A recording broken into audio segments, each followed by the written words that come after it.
जितबे कैठे संगी जहुरिया गाँव गली मोर सो जितबे कैठे संगी जहुरिया गाँव गली मोर सो जितबे कैठे संगी जहुरिया गाँव गली मोर सो झन भुलाबे जरूर गोरिया बे झन भुलाबे जरूर गोरिया बे सुन लेना वो मोरे गो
के वोट पर ही दिन है सोमवार 15 तारीख के वोट पर ही दिन है सोमवार 7 बजे वो गेट खुले ही 7 बजे वो गेट खुले ही पर ही सबके वो मोरे गाँव माया बेरे मायारू डारे बर तोर वो मोरे गाँव माया बेरे पिरोही डारे बर तोर वो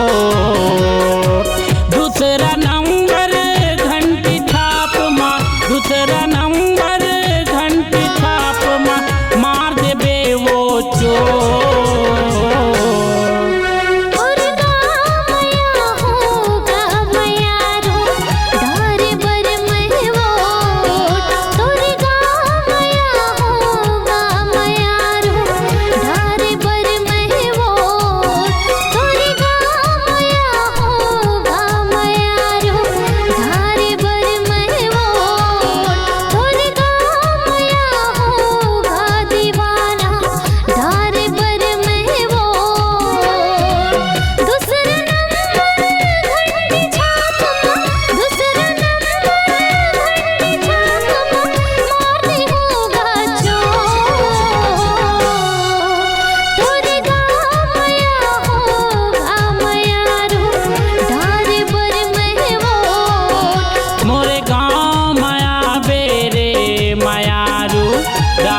बर तोर वो